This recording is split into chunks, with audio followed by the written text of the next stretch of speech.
Something I've learned as I've gotten older is to respect gravity more because it hurts a lot more when you fall down at this age, and it also it's always consistently pulling you down. But after reading this book, I look at gravity in a whole new light.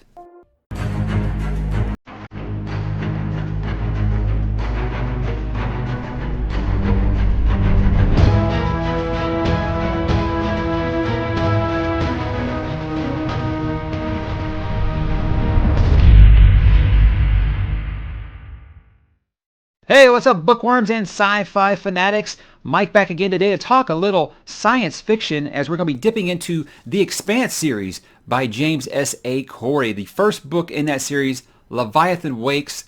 Going to tell you all about it now. Don't worry, guys. This is a non-spoiler review. I will have some spoilers at the very end for you, but since I'm still trying to sell some people on this series, there will not be spoilers in this review. Now, it might feel like things are a little regurgitated from my Why You Should Read series on The Expanse, but it's also a better sales job. So if you're still on the edge about this series and you want kind of a sales job about it, check out the video I did right here about it, which is all about why I think that you should read the Expanse series. I love this series quite a bit, although I'm still relatively a rookie to it. I've only read 2 books in this series because I didn't want to pass up the television series.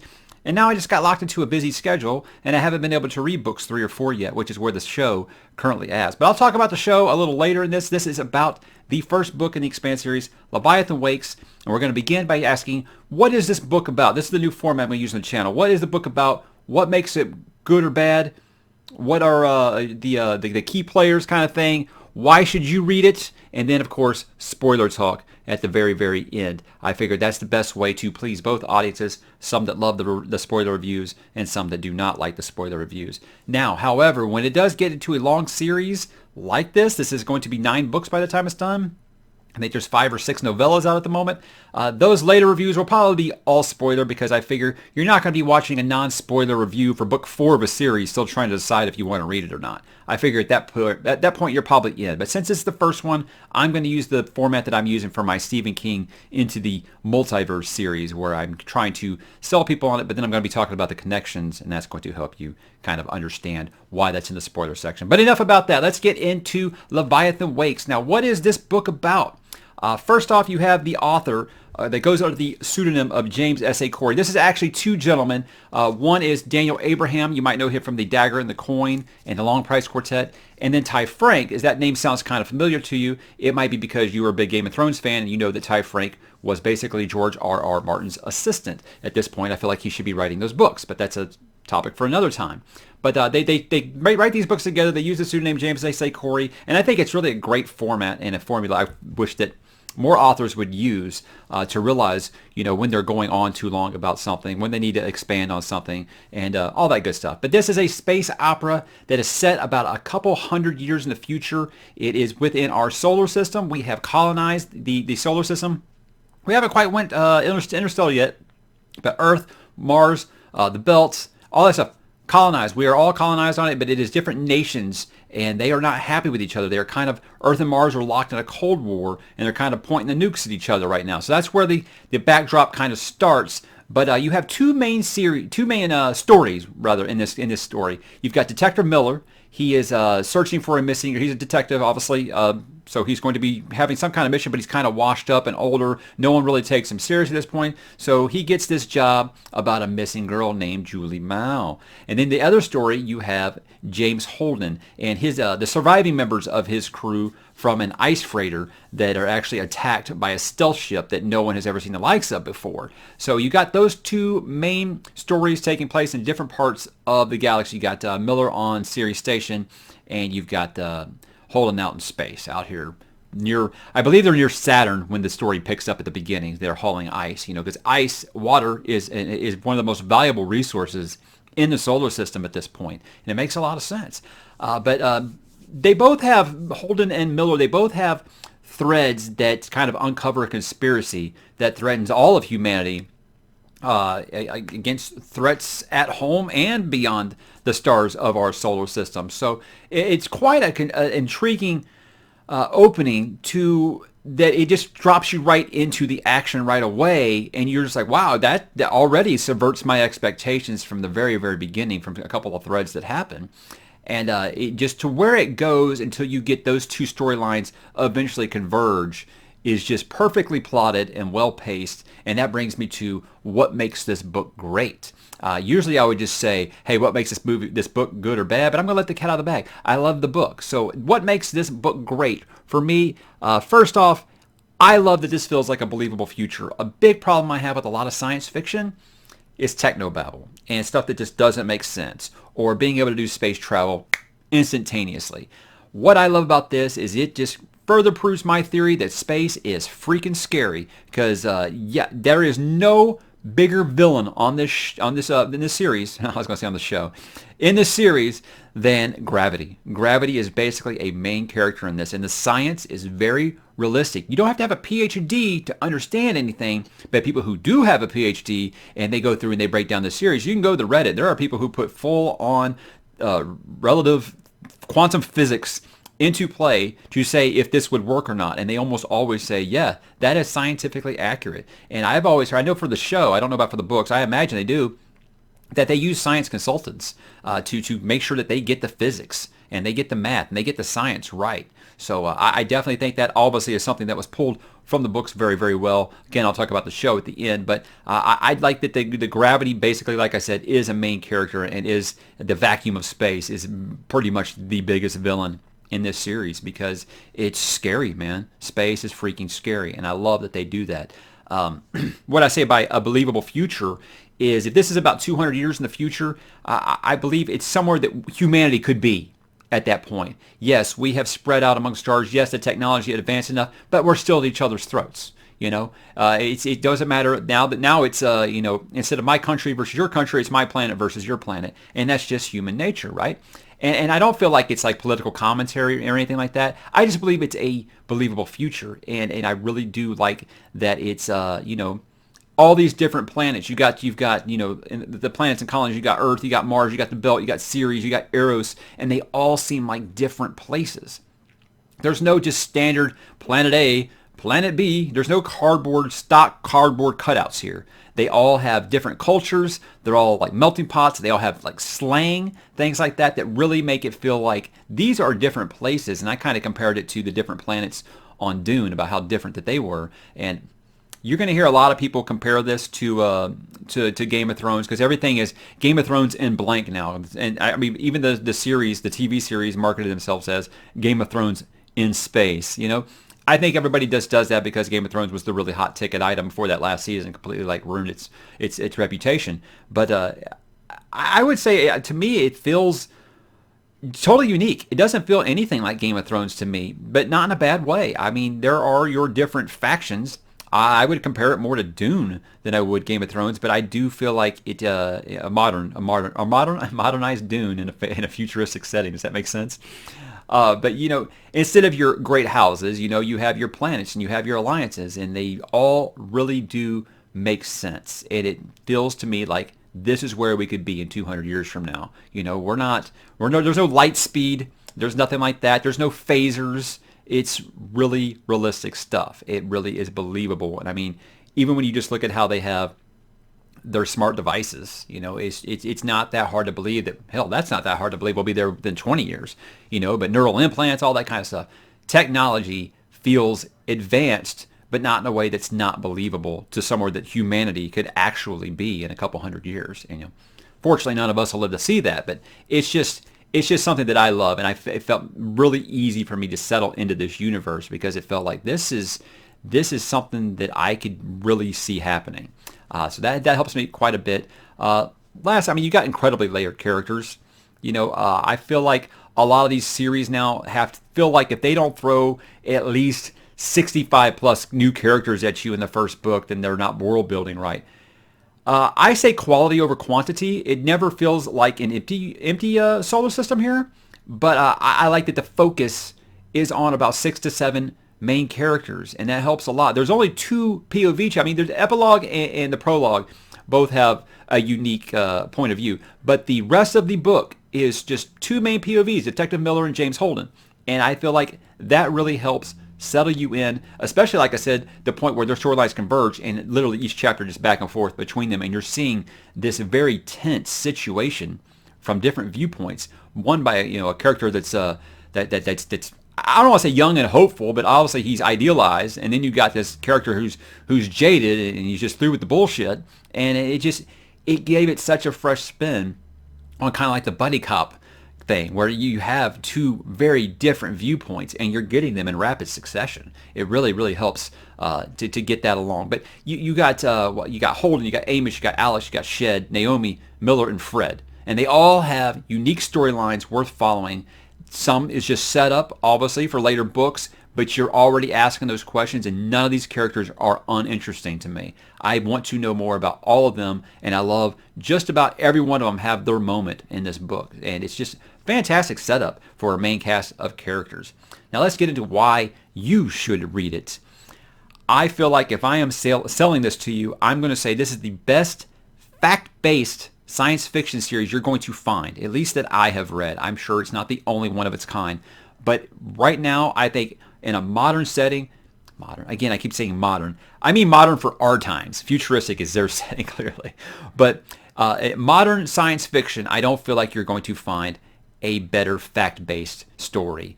And again, this is science fiction because a lot of this technology doesn't exist yet, but there are many things about it that I feel like will click for you more than just a galaxy far away, so to speak. Although I love Star Wars, but who doesn't?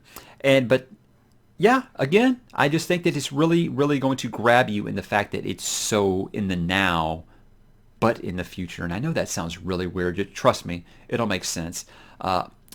Another thing is that you don't have to worry about starting a series that isn't complete.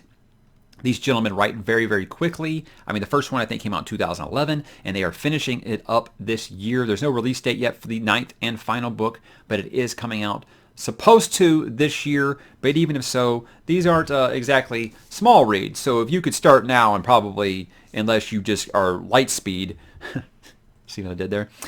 You're not going to actually finish this probably before they get that 9th book out. But I do expect it to be this year. Like I said, these guys have been very consistent. They seem on their thing. And even though they do consult for the TV series, unlike, again, George, I keep picking on George R.R. Martin. Everybody does, right? I feel like when they are working on the TV show, they still keep their focus on the book.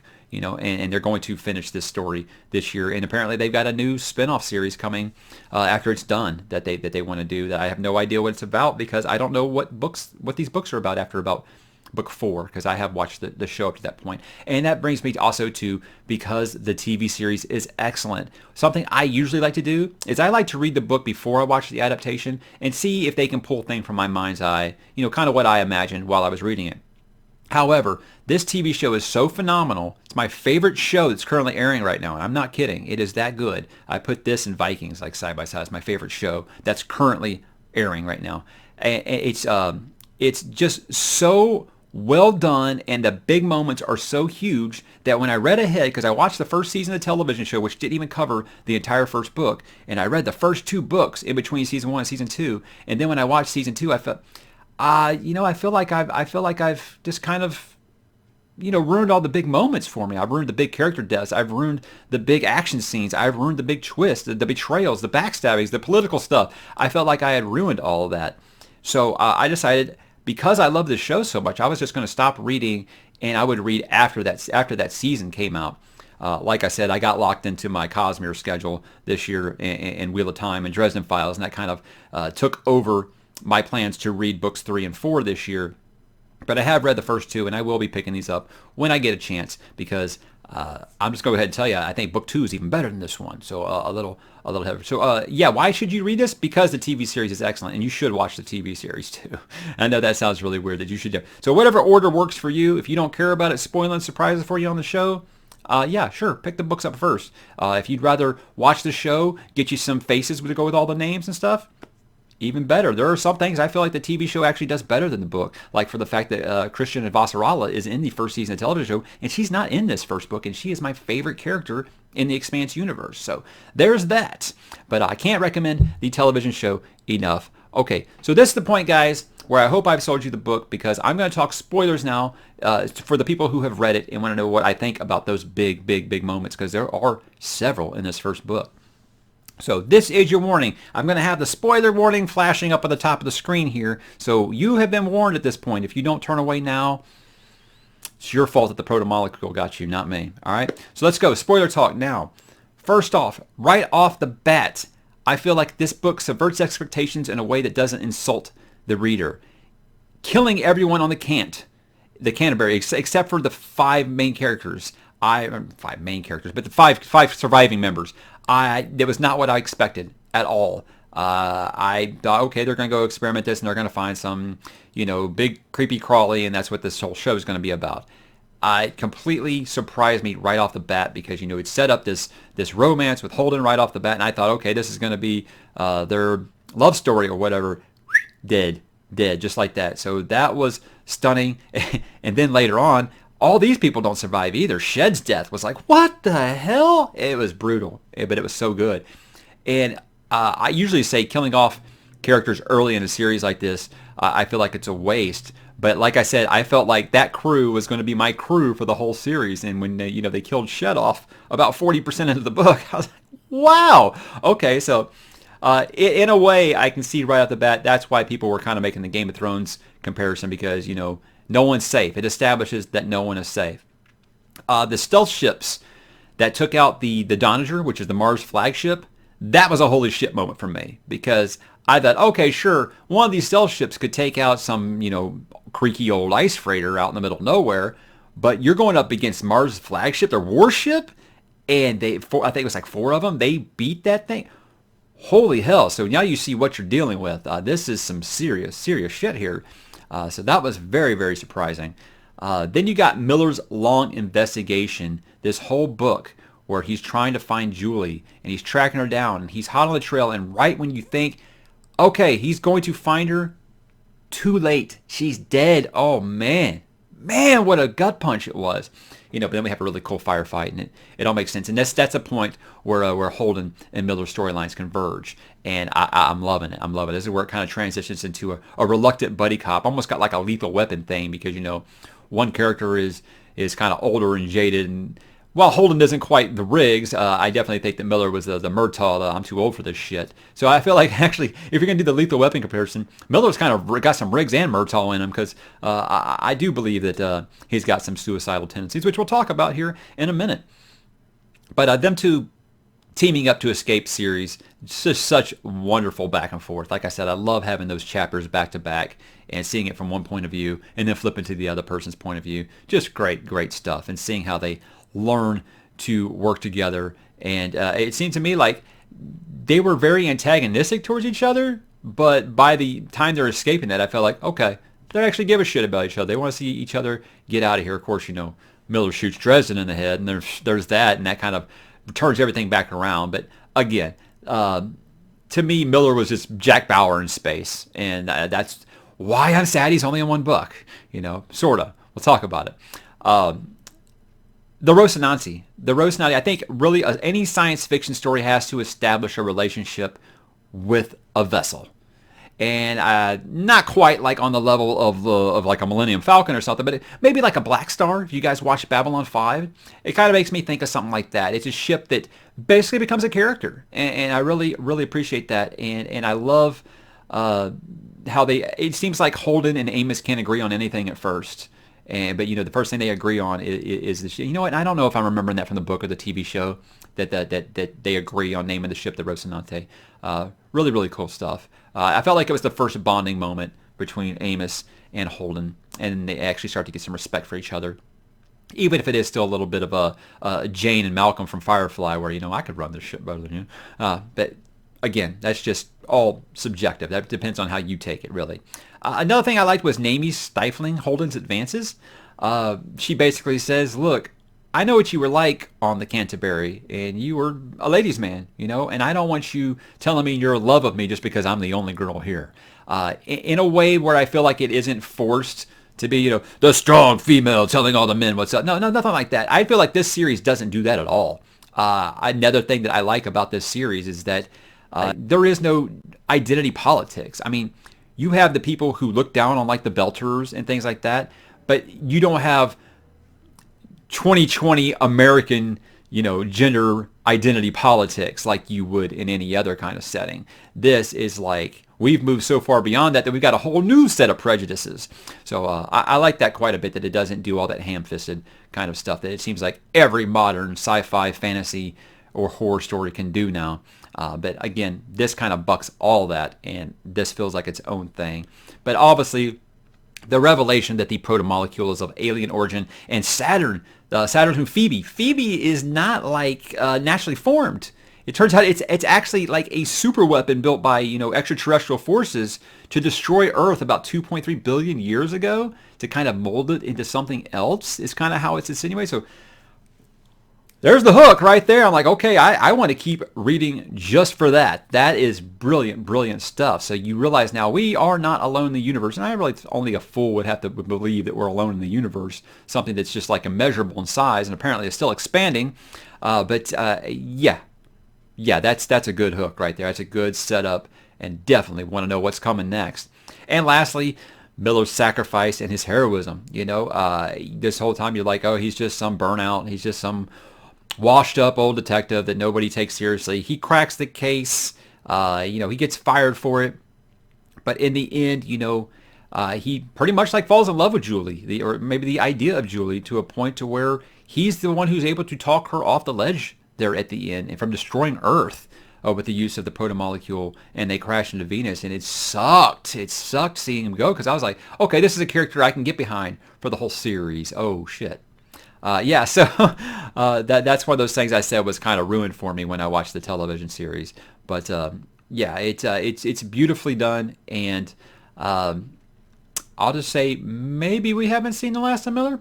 I don't know. There's a hook for you guys. We don't know. If you've only read this book, I won't say any more. But guys, that's why I loved Leviathan Wakes. I really, really recommend that you read it. Best science fiction book I've read. I know I talk about Red Rising a lot. Red Rising is very sci fantasy. It's a different kind of future. It does have all the technobabble and all that kind of stuff that I talked about in a different way. I enjoyed the hell out of that series for different reasons. Like I said, this is a different kind of space science fiction, to where, like I said, it's believable stuff, and the technical jargon isn't just jargon. It's actually fact-based, and I think that's what makes it stand out from all the other popular science fiction going around right now. So guys, I'm looking forward to continuing this series, and I hope you'll give it a shot, because like I said, if you're watching this point of the spoilers, then I just spoiled the whole thing for you. Hey, maybe that's enough to get you intrigued to read this and find out what's going on, because there are 8 more books after this, including numerous novellas that take place in between these books. So do that, and make sure that you watch the television series, because I want to see this entire series get adapted to television. And that isn't going to happen without you guys watching it. They just finished, they're about finished filming season 5 already. I don't think it's going to be coming out to like December. So that's rough, but it is on Amazon now. It was canceled by Sci-Fi Channel, and it was actually picked up by Amazon, and it's even better. It just gets better and better, and I love it. And apparently Jeff Bezos loves it. He loves the books. I mean, he was the reason that this show is still going. So do us all a favor, watch that, pick up these books, support science fiction, guys, because I feel like it is it's a genre that I feel like is kind of fading into YA tropes. I really feel like that's where it's headed, and much like with fantasy, I feel like it's kind of sliding that you have to really just kind of support the genre and show that we're smart enough to read this kind of science fiction. We appreciate it. So support the author, support the genre, support the television series. Drop in the comments. Let me know what you think about either. You want to talk about the TV series? We can talk about the TV series, but try to keep all the book spoilers to just Leviathan Wakes. Probably try not to go past there in case anyone has only read the first book and is interested in continuing on. So drop in the comments, guys, and I will talk to you there.